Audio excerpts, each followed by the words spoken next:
Hello and welcome back to the channel. Today, continuing the Dark Heresy coverage, I want to discuss elite advances. Elite advances are effectively an evolution of your character into something that is radically different from a normal PC. They are purchased as per usual with EXP and come with a variety of prereqs depending on the elite advance in particular. There are 5 elite advances available in Dark Heresy: the Inquisitor, the Psyker, the Untouchable with Blank, the Sister of Battle, and the Astropath, each coming with their own set of mechanical and narrative consequences.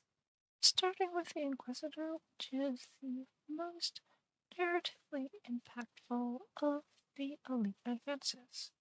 To become an Inquisitor, you need 1000 XP, at least 75 influence, and the recommendation of another Inquisitor.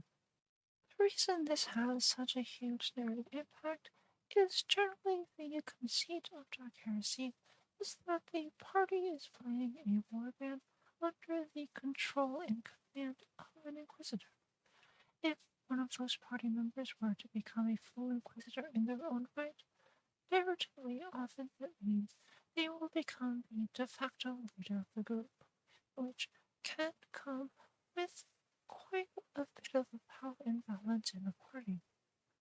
Being an Inquisitor makes you a friend of the Inquisition, grants you a forbidden lower skill of your choice, and leadership aptitude, as well as granting you access to a variety of Inquisitor-specific talents, which are mostly around the use, manipulation, and control of fate. The next elite advance is the Psyker, costing 300 XP and requiring 40 willpower. The Psyker obviously is the gateway to all of the psychic talents in the game, which we went over last video. Something else notable about the Psyker Elite Advance is that it's the only advance that can be gotten for free from the Mystic role during character creation. And for the final elite advance available in the core rulebook, we have the Untouchable, also known as Blanks. In the lore, Blanks are humans with an extremely rare pariah gene, which cause them to leave a hole in the warp, where usually most humans will have an echo of themselves in the warp, influencing it as they act. Blanks and Untouchables do the opposite, creating a warp dead zone around them and generally causing a bad time for psychers and demons in the vicinity. To become an Untouchable just requires 300 XP. You don't have any other prereqs, although becoming an Untouchable does lock you out of ever becoming a Psyker, and vice versa.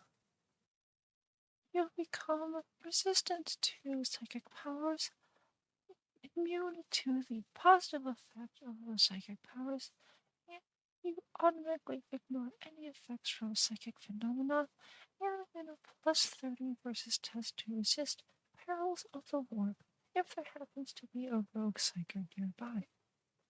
You'll also, due to the hole in the warp that your soul creates, treat your fellowship as half when interacting with any fellowship tests, or counting it as one if you're dealing with someone who either has a psi rating or the science skill. Untouchables also gain access to a set of unique talents, mostly related to disrupting the warp and its manifestations around you, becoming an effective anti-daemon and anti-psyker combatant. The next elite advance is the Sister of Battle from the Enemies Within's mapbook, which requires 750 XP, an influence of 50, a willpower of 40, and your character has the Odetta Sororitas background, which is effectively a sister of battle and training.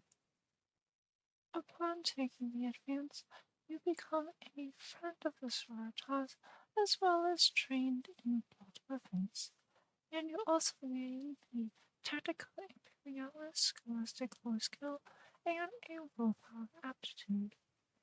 You also immediately receive a set of Sororitas power armor as well as a Godwin bolt pistol, both of which are extremely rare and extremely powerful pieces of equipment.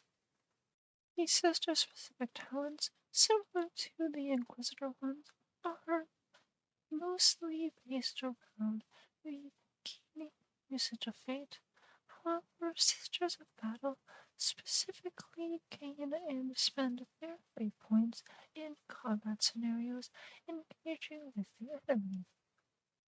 And finally, the last elite advance comes from enemies beyond. The astropath is a specific subset of Psyker which have been imbued with the power of the Emperor himself and serve primarily as warp navigators and communicators over enormous distances, such as across systems or even across the galaxy. To become an astropath, you must spend 300 experience as well as already be a psyker and be part of the Astro Telepathica. Once you become an astropath, you immediately lose your sight permanently. However, in exchange, you do get unnatural senses X, effectively giving you blind sight as you can sense the area around you out to a distance of your willpower characteristic in meters. As an astropath, you gain access to a set of talents mostly related to controlling and containing your psychic powers, making sure that you can ignore or reduce any downside from using them, and also make it easier for you to take the fullest advantage of your psychic powers. Also gain access to a set of unique astropath psychic powers not available to normal psychers. These are related to astral telepathy, which has a much longer range than the normal telepathy available in the telepathy tree, as well as a couple of powers related to reading the minds of others and protecting your own mind from incursion. So that all of the elite advances currently available in Dark Heresy. While they won't be suitable for every character, they are an easy way to add a little extra spice and differentiate your PC from those of the rest of the party. But that's all for this week's video. I hope you enjoyed it. I hope you'll come back next time to see what I will be covering next. But most importantly, I hope you have a lovely day.